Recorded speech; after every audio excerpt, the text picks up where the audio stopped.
Hi, I'm Sarah from The Upcoming. Such a pleasure to have you here with us. Thanks for taking the time.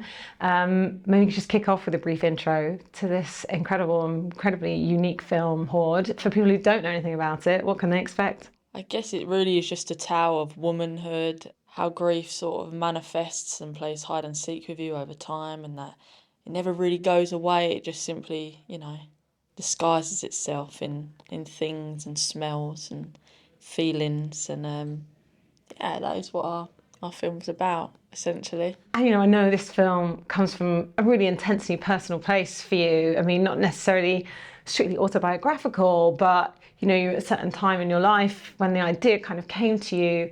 So maybe you can talk about your personal connection to the story and why you just felt compelled to tell it. Yeah, I mean, I do just sort of always say that I was a sort of vessel that it kind of vomited out of. Like, I was a sort of antenna. I kind of have no memory of even writing it, if I'm honest. But it did sort of just spill out of me. And it was, during the first sort of lockdown where we all were sort of in this collective limbo. And I lost my sense of smell, which is, I didn't realise it's like when you have a blocked nose, it's like it's so important when it comes to taste or just experience in life. And when all you can do is really go for walks as well. Or I was working in a garden centre, I couldn't even smell the flowers, so it was all quite pointless. And so I'd end up getting these sort of tastes in my mouth and feelings of the past, and that's kind of how it just came to me. And yeah, it is personal. It's sort of peppered with, everyone is sort of born out of the idea of someone that I grew up with or loved, but it's also, heightened and feverish and very unreal. I'm not Maria. But I'm as gross as her, so. And for you, Hayley, this character of Cynthia, I mean, and also knowing that this script came from such a personal place for Luna, when you first read it, how did you feel and how did you kind of get into the mindset of that character? Well, I had spoken to Luna before. This is a story I'm going with because I'm convinced that we met and then I read it. I think you're I right. think that was the way around it happened. But Luna and I met, and it was around that sort of, we weren't still in lockdown, but we was coming out of it and possibly back in it. It was that weird time. And me and Luna sat down and we talked for hours, and a lot of the stuff we spoke about before even getting into the nitty gritty of the film was about our upbringings and our mums and our nans and coming from a very similar place. And so, yeah, we began there. And I actually walked away from the meeting with Luna and called the people that set it up and was like, I felt like whatever she wants me to do, I'll come and do it. Because I wanted to work with her, and I sort of just thought she was brilliant, and we recognised something in each other, I think. And then I read the script, and I had to keep stopping because Luna had written in a way that was unlike anything I'd written before, even just the way it looked in terms of the format on the page and how she expressed what was going to happen on the screen or the feeling that we should be feeling. So it was unlike anything I'd read, and I knew that it'd come from a sort of stream of consciousness and something that she was going through at the time. And then Cynthia, it was there on the page, but it also came from, again, the conversations that Luna and I had had, talking about our mums or talking about moments when we were growing up and going, did you ever have this? Yeah, did you feel like, yeah, I did feel like that. I didn't know that anybody else felt like that or had experienced that or sat with that. So a lot of it came from just our conversation, I think, and understanding of each other. And it's, such a complex character in the sense, of course, she has got this compulsive disorder and, the house is kind of in disarray, but there is so much love and affection that just oozes from the screen and that relationship with Maria when she's young. So how do you also kind of build that relationship with Lily Bow and make sense of that in your own head? Yeah, well, I didn't, oftentimes when I come to things before, because I don't really get like characters. They're normally normally characters that have got something going on. And so I like to do research up front. But we didn't really talk about the idea of her hoarding as a mental illness, because so much of what was happening was about young Maria and how she saw it and what her memories would then do to her later in the film. And it was really important that when the set was built and it was amazing. It was like just stepping into a very, very magical space. It never felt dirty. It didn't feel grimy or grim or like we shouldn't have been. It felt like a really magical, curated space that she'd made for her daughter. So in terms of coming at it and what was happening in her head, we never really got into the sort of depths of that, did we? There were just different moments where something would spike for her and we'd talk about what that was then and there. And then with Lily Bow was brilliant. So much of that again came through Luna. Luna built a brilliant relationship with her from the off. And we did a lot of play, didn't we? So we got on set and we'd play hot or cold, where we'd hide things and she'd have to find it. Or oftentimes when we were shooting, Luna would be she'd be hidden behind the sofa, shouting things out that we would just go with. So a lot of the time it felt like play for her, didn't it? I think. Yeah. It was trying to make her feel as very relaxed and as Lily Bow like as possible, wasn't it? Because she's very clever, that little girl. She's brilliant. We didn't ever want it to feel like a sort of young child screen performance, you know. So a lot of that was how Luna led it. And in terms of for you choosing your amazing cast from Hayley and into who's playing Jo and your older Maria, it was going to be really crucial just to be able to pull off, I guess, this vision that you had in your head. So how did you decide who's going to be in your cast? I mean, I've always worked with sort of actors and non-actors and sort of mixed them together. So I always knew that you were Mother, like from the beginning, like I always knew. So that was easy, but it was just meeting you and seeing if you felt that. And I guess I watched Jo in a lot of British sort of period pieces, and it was my sister who reminded me. She was like, "Oh, do you remember him?" Because I sort of love them sort of Matthew Almeric eyes, them sort of big brown eyes. Like, you'll notice I never really work with anyone who's got blue eyes. All of us. All of us like have brown, like these just marbles that almost just, I don't know, that there's something about them. They're like quite dough-like, but also like, I don't know, that everyone, all the leads have similar eyes. But I just thought he was really interesting looking, but also I'd not seen him the way I wanted to see him. And I didn't know about Stranger Things, didn't know about anything like that. And my sister reminded me of him because I saw him in Howard Said, and I was like, oh yeah, he would be quite interesting. And then it was weird, I found Sarah and Lily Bow almost the same week. Like they were in the first batch of self-tapes for both young and older Maria.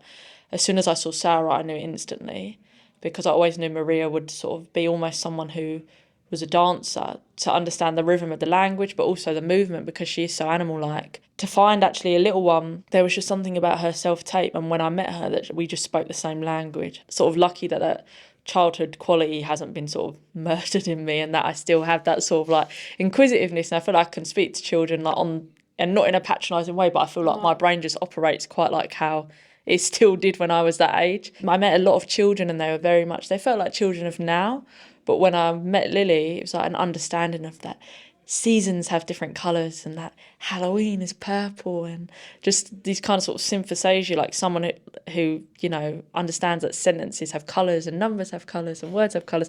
And she had that on tap, and she also understood that she had such a ability to just be, I don't know, she felt like how kids used to be, like not iPad kids, like she's very much more interested in a snail on the ground than an iPhone, or she just still felt really childlike, and her parents do such a special job of keeping that in her. What was she was collecting? Snails. It was snails. Yeah. Yeah. She loved the snail. We'd have to stop takes because she'd be like, no, there's a snail on the floor.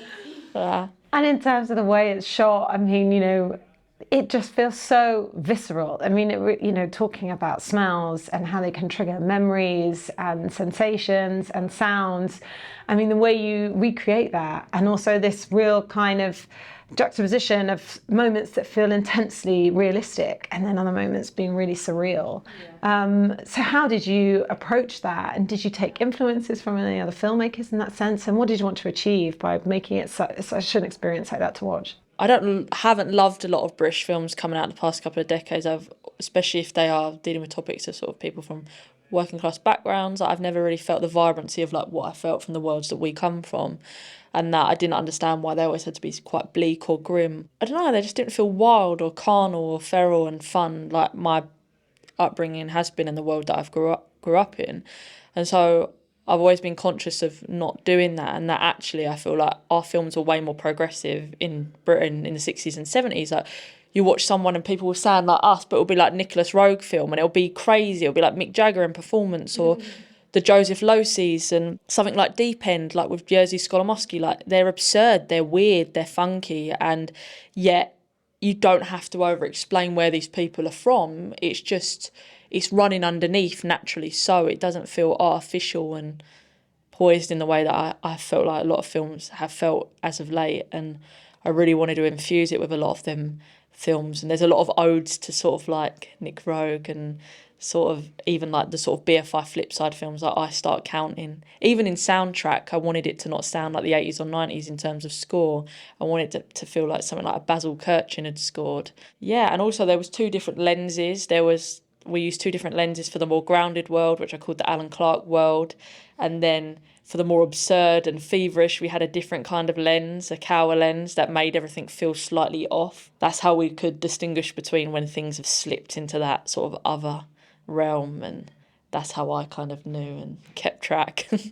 And in terms of what people can take away from watching it, I mean, it's not like your classic sort of narrative film, you know, and this is the story. It is an experience and it is immersive. So it is dealing with topics like trauma and how you escape something that's happened in your childhood. But it's not necessarily looking at it in a purely bleak way. There's this great mix of the really dark stuff and then this levity at the same time, and kind of stuff that maybe grosses you out but it turns you on at the same time. And I just love that real complex mix. So what do you hope people feel when they come out the cinema and take away? I don't know. I never really know how to I think it would honestly paralyse me if I thought of people coming to see it, but because it was only meant to be for myself. But I can only hope that a lot of people learn to sort of love that ugliness in them, and that I think when you accept your sort of shadow and you accept that darker side of yourself and sort of welcome it and lean into it, I think we'd all actually probably be a lot less nice to each other. Not a lot less, we would be nicer to each other. I don't know, like being able to access them animal parts of yourself. And I feel like we all love that. We all love to watch that. Even the people going, ugh, and I can hear them. I know they love it because we all love that stuff. It's what makes us human. And whatever they want to feel, probably some sadness, some melancholia, but also a bit revved up, hopefully, in other times, yeah. I have to ask about this perfume as well. Is it that not just on set, but also even in the BFI, there's sort of like yes, I did sperm and blood and sweat and tears. I don't know the exact recipe, but I did spray it. Yes, I did. Did you? I did christen NFT1 in the BFI with a scent, which I hope I'm the first to de-virginise that space with a smell. That it was made by a French perfumery and it's called Secretions Magnifique, and it's just. I always loved that Elizabeth Taylor had a scent for every film that she worked on, because obviously smell just summons memories, and I wanted it for myself. And so with this scent, my next one is just going to have to be raw meat, I think, and blood. So I'm going to have to get them to make a custom scent for that set. Yeah, they're going to do that for me. But yeah. And if you wanted to say a few words as well about what you sort of feel like the takeaways can be, and I guess, yeah, exploring that thing about having something that can be quite traumatic in your childhood, but actually being loved, you know, by a parent also is so special and can kind of trump lots of other things, you know, that can also be negative. Well, I think, you know, without wanting to sort of beat the drum too hard about it being a film about working class people and where we're from, because it could fall into a cliche, but do you know what, why not? I do feel like the reason I love Luna so much and the reason that I love the film so much is because so often when it's, you know, trauma or grief or mental health difficulties or any of those things are explored about our world or the people that we know and the people that we come from and are, it's done with a kind of lens of either needing to excuse us or apologise for us or take ownership over us and sort of explore our difficulties, right? And sometimes it really works, and sometimes there's a sort of there's a good intention behind it. But what I love and what I hope people will understand is that there's a million lives happening under what we have, and if there is bleakness or there is trauma or if there is difficulty, it doesn't necessarily need to be explained away. And if you crack it open in the way that Luna has done and rip it open, you'll see that there's, you know, blood and guts and life and love and kindness and tears and beauty that exists in us in the same way that it does in other people. And actually, there's a reason that we make good stuff. It's because we got all of that going on. We got all of that soul going on underneath.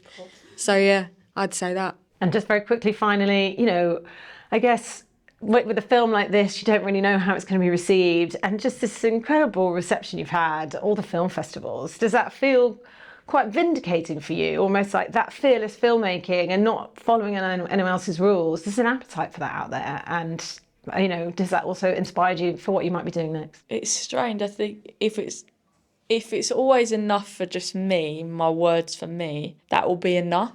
And that I don't want to get caught in the rat race of, you know, just factory working through, because so much stuff is just feels like it's part of the factory. And I want to know that, like, when I leave this plane of existence, that everything I leave is going to be fully of me.